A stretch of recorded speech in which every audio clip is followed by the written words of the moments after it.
Bonjour, chers élèves. Je suis ravi de vous retrouver dans cette nouvelle vidéo dans laquelle on va continuer l'explication du chapitre 2 intitulé Le circuit économique.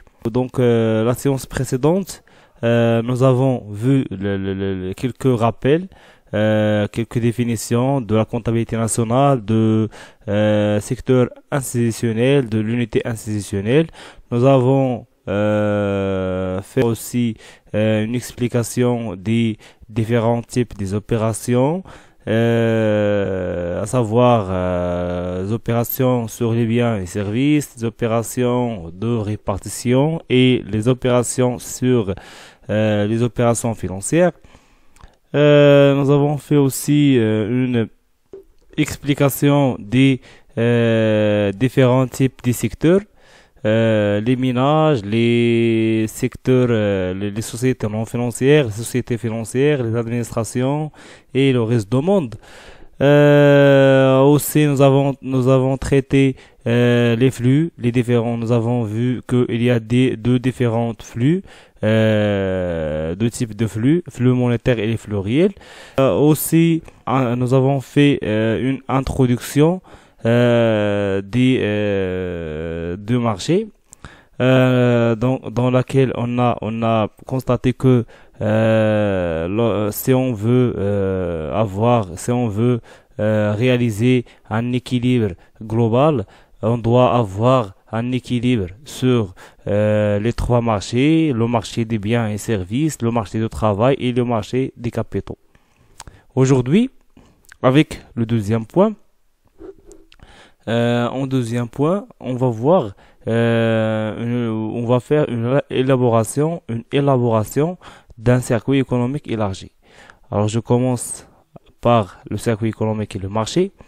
Définition de circuit économique. Le circuit économique, c'est une représentation de l'activité économique qui insiste sur la circulation des flux réels et monétaires au sein d'une économie, ou encore c'est une présentation simplifiée des enchaînements économiques décrivant les grandes opérations réalisées par les agents.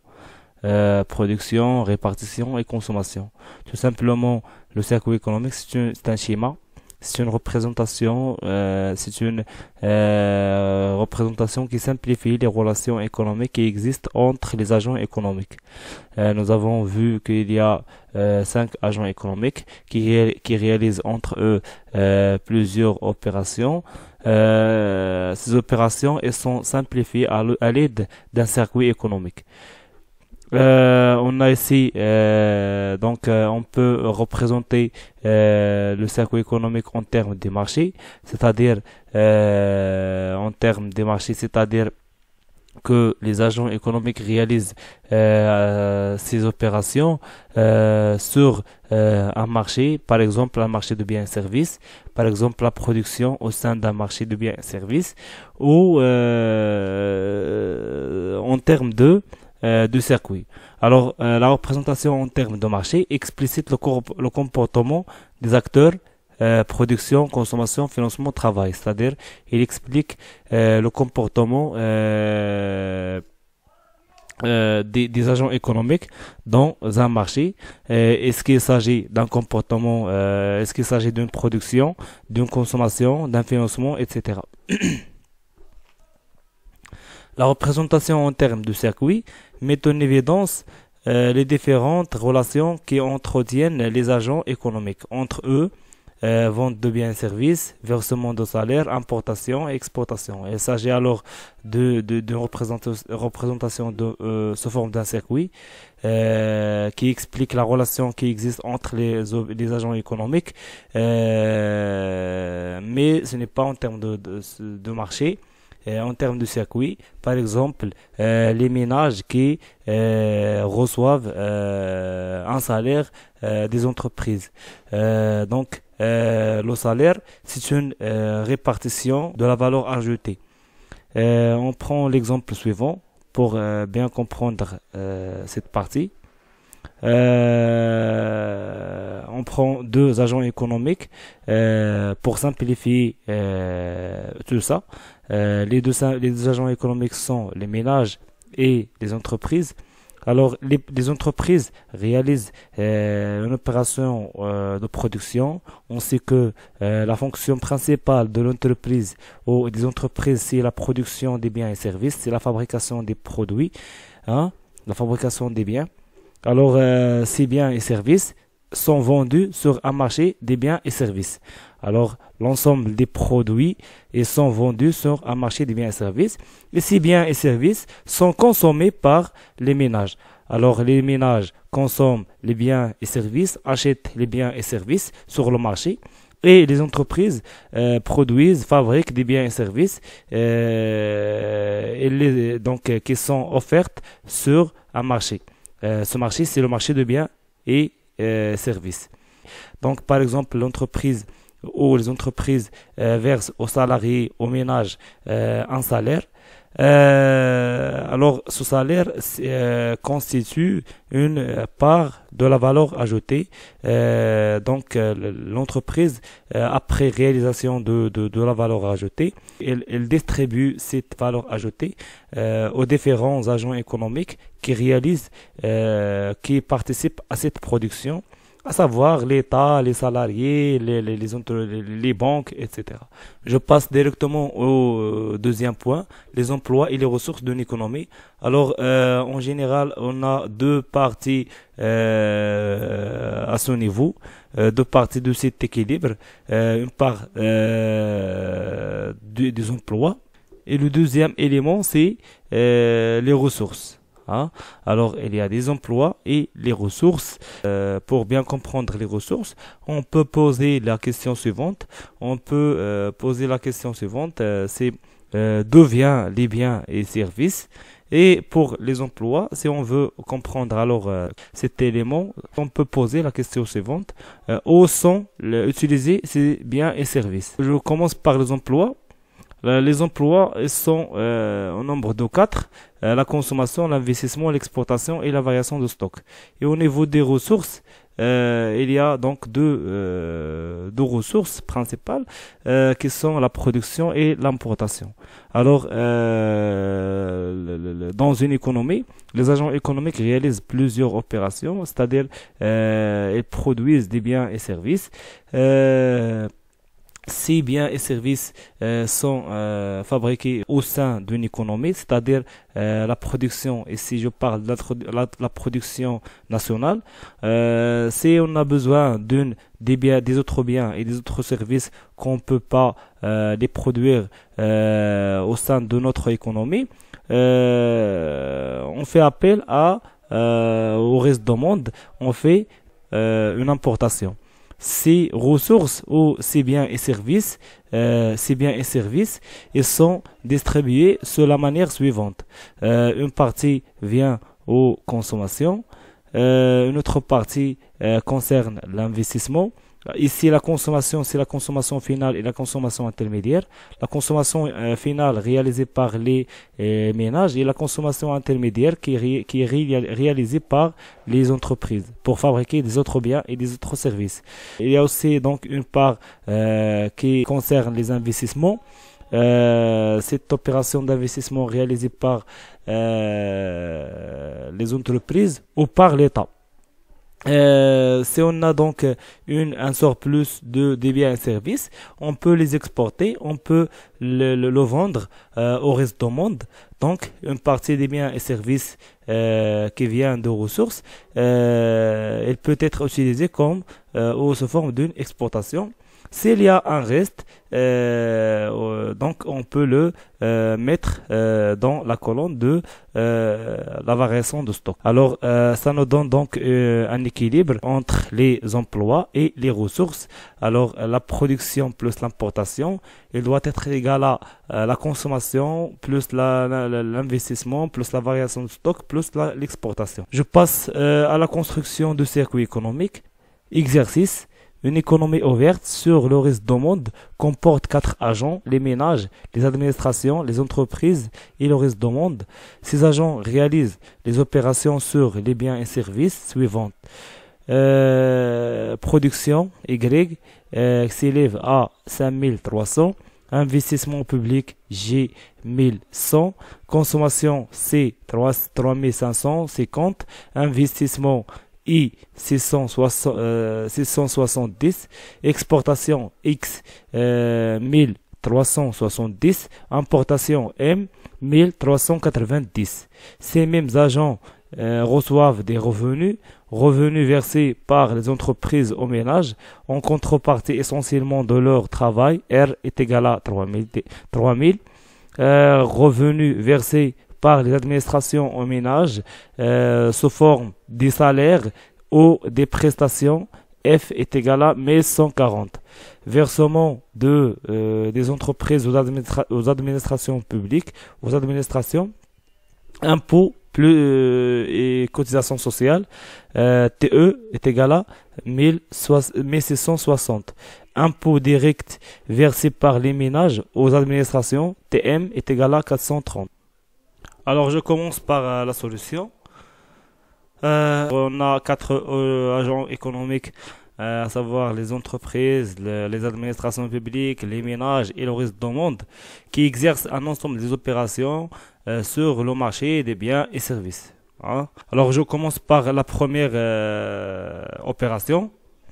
La production de 5300 par les entreprises.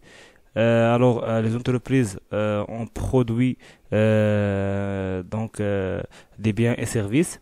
La valeur de ces biens et services s'élève à 5300. Les dépenses publiques s'élèvent à 1100 dirhams. Les ménages ils ont consommé à 3550. La valeur des investissements effectués par les entreprises, c'est 670. Le reste du monde a effectué des importations. Donc, les agents économiques au sein de territoire national et font des exportations. Cette exportation s'élève à 1370.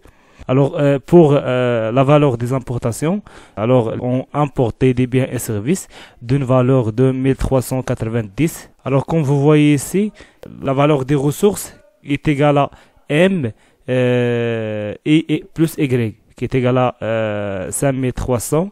La valeur de la production plus l'importation qui s'élève à 1390. Et les autres éléments constituent alors la valeur des emplois. Hein? Le côté emploi, les dépenses publiques, la consommation des ménages, les exportations et les investissements. Alors c'est en termes de marché. On passe alors à la deuxième partie de l'exercice. Les revenus versés par les entreprises aux ménages en contrepartie essentiellement de leur travail. R est égal à 3000 dirhams. Donc les entreprises versent au pays 3000 dirhams sous forme d'un salaire R. Les administrations publiques, elles versent aux ménages des transferts d'une valeur de 1140. Et en même temps, les entreprises ont versé une valeur de 1660 sous forme des impôts et cotisations sociales.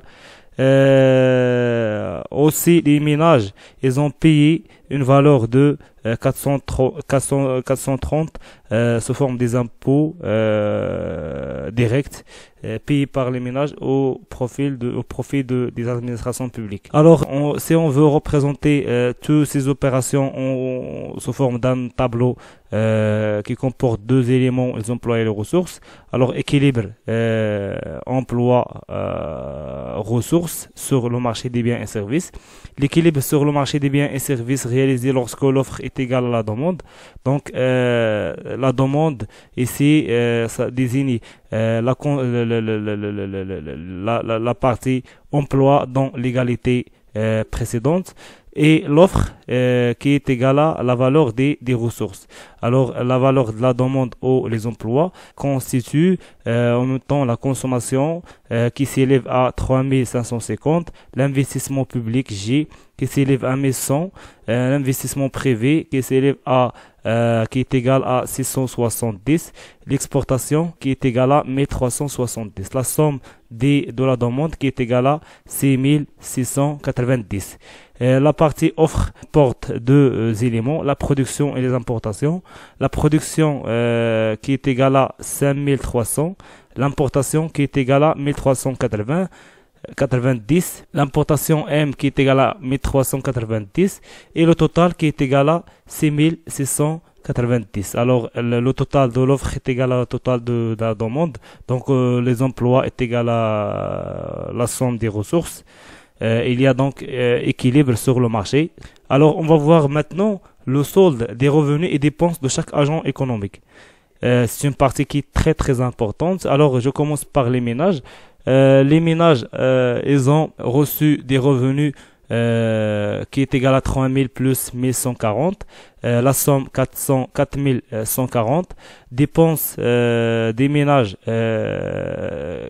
3550 plus 430, la somme de 3980.